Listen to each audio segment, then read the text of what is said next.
Hey guys, welcome to another vlog. In the middle of a project, creating a vision for something special, something different. Hopefully it's going to hit the mark.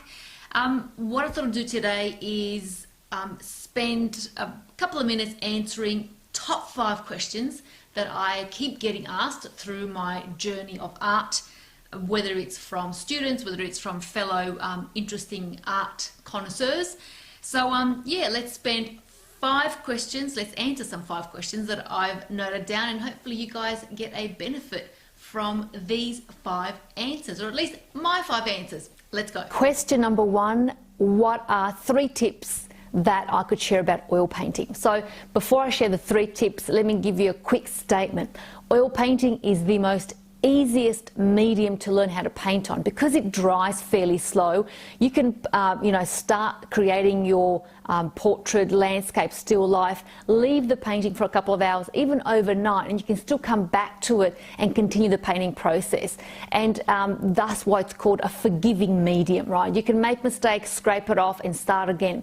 If you're using watercolors, for example, you need to have a technique down pat, because otherwise you can't kind of go back. Water on paper dries fairly quickly. So that's a quick statement. Now, what are my first or my 3 tips? Number 1, start learning how to mix color, which means start only using 3 primary colors: your yellow, red and blue, and of course white to lighten and darken colors. From 3 primary colors, if you spend 1 year, which I have, literally 1 year learning how to mix, you will not need to buy any other tubes of paint. You will then learn to create your own unique tones and shadows and hues, and it will give your artwork your own voice. So learn how to mix colors. 3 primary colors: yellow, red and blue. That's all you'd need to start off with. My second tip would be to say, learn how to draw, and you must learn how to draw every single day. Spend as much time as you can. Get yourself an artist diary, sit in a park, observe people, look at trees, look at how people are moving, look at how a building's composition is created. Must learn how to draw. And tip number 3, you must find your own signature way to paint. For example, me, I'm quite immediate, quick. I like to move. I use big palette knives. I don't use little brushes. I create detail. While some of my things look detailed, like a face or still life, in actual fact they're not. The closer you get to the painting, they don't look as detailed as what they appear. So I like to slap on the paint. I'm quite immediate, and I love movement, and I love energy. So for me, I'm a quick painter, if you'd like. I don't focus too much on the nigglies. Why? Because I focus on capturing the emotion, the energy of the people that I paint, particularly in portraits, as well as landscape, still life, etc., etc. So tip number 1, primary colors. 2, learn how to draw. 3, you must discover what kind of an artist you are, and that will then take you in the direction of what you want to expand more. Question number 2. Is there an artwork that I'm most proud of, and why? I got asked this question not long ago at a function, and it intrigued me, so I had to actually think about it. Now, here's the answer that I gave out, but I actually excluded 1 painting. The first artwork that I'm incredibly proud of is an artwork called Richmond, Tasmania. It's an Australian landscape that I did after a visit to the Tasmanian state in Australia. And the second artwork that I'm incredibly proud of is a full-scale portrait called Max Miller. The portrait canvas that I painted it on is 1.2 by 1.8 by 1.2 meters. It's quite big. It's life size. Now, the reason why I'm proud of these artworks is because an incredible shift had taken place within me, and it's an energetic thing that I really can't quantify it from a technical perspective and tell you the reasons why, other than the first one, Richmond, Tasmania. I actually discovered that location through an old book that I purchased about 15 or 20 years ago. And I remember when I saw the first painting called Richmond Landscape by Roland Wakelin, 1944, I was absolutely blown away. You know, and back then, I didn't quite think about the fact that, you know, that could have been a real landscape, like it was actually painted from real life. And I didn't ponder that. And there's so much I can tell you about that artwork, because I've actually written a couple of pages that was published with that.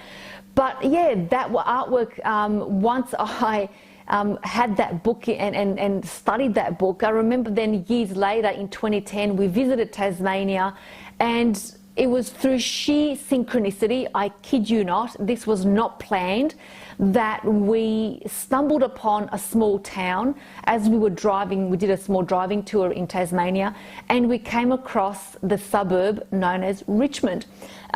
It was through sheer coincidence that we stopped and decided to look around, because we were on such a tight schedule that we didn't really plan to go there. And when I arrived at that particular spot, I remember this incredible electric energy going through my body. And in that moment, I said, this looks familiar, and I didn't understand why. And I realized, after studying Roland Wakeland's painting for so long, that I was standing in the same spot that he actually painted the landscape, I should say.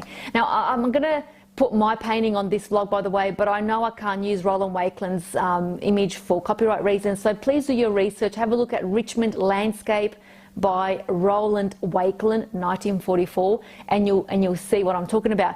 But yeah, that particular painting, it had an incredible effect on me, and it totally changed my perspective. Now, the reason why it had is because then I started looking at wanting to paint landscapes with a notion that in 60, 100 years' time, I will be able to inspire somebody else, and then be able to go to that exact spot and say, hey, that is the painting that I read in that book. So, you know, a bit of a romantic thing on my behalf, but that was the landscape. The portrait of Max Miller, and why that's also created a shift within me, and the new direction that I took from an art point of view, is because it was the first painting that I did through, again, it was a synchronous moment. I didn't actually intend to go and ask Max to be my sitter. It was through sheer coincidence, and I believe in that. I believe that there's a, you know, synchronistic energy at work here, and when my gut feel tunes into that, I kind of go, hey, this is incredible, I need to go down that path and explore it. So they're the two paintings that have made an incredible difference in my life, and primarily because they allowed me to start seeing and painting things differently to what I was doing before. Number 3, how do you know your artwork is finished and you are done? Now, this is probably the most common question that I get asked. How do you know you're done, and how do you know your artwork is finished? And again, there are two. I'm going to try to give you guys as best of a technical, quantitative answer here, so that you can grasp onto something. When I actually start to create any artwork, I go through the process of doing sketches, mock oil painting. So I'll do a small oil painting sketch just so I understand tones, color, is the composition working, and all of that. And in that process, I then get to find out exactly how much I want to break down each segment within the painting. You know, how much do I want to bring out, let's say, the eyes, or how much do I want to bring out the tone of the shirt? And then in those questions, I then ask myself, okay, what kind of color do I want to work with? Do I want to work with a cool, a warm, and is there a depth perspective that I need to play with? So they're the technical components. And as I do that, of course, each segment within the painting that I start to paint, then I kind of reassess it. Is this section going to work with this? Are they going to speak together really well? As I continue, literally, I can explain like a puzzle. Like as I continue creating my puzzle, I start to see whether the areas and the zones work together as one. From a qualitative, that was the quantitative. From a qualitative perspective, from a gut feel point of view, you just know that you've reached this place of, it's delicious, it feels good, it feels I don't even want to say sexy, but it kind of feels good like that. It feels like it speaks to you. It feels you can touch it. It feels like it's got its 3D effect and it's almost morphing out of the canvas. That's that gut feel that I talk about. And when I kind of reach that, I know that that's my time to stop.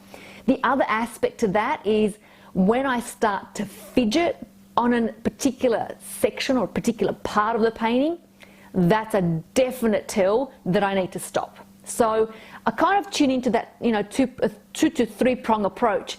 Work on a technical, work with my gut feel. Does it feel good? Does it actually jump out at me? And third, am I fidgeting now because I just can't be bothered leaving it? And if that's the case, I stop. So I hope that has given you some kind of idea of how do I know a painting is finished.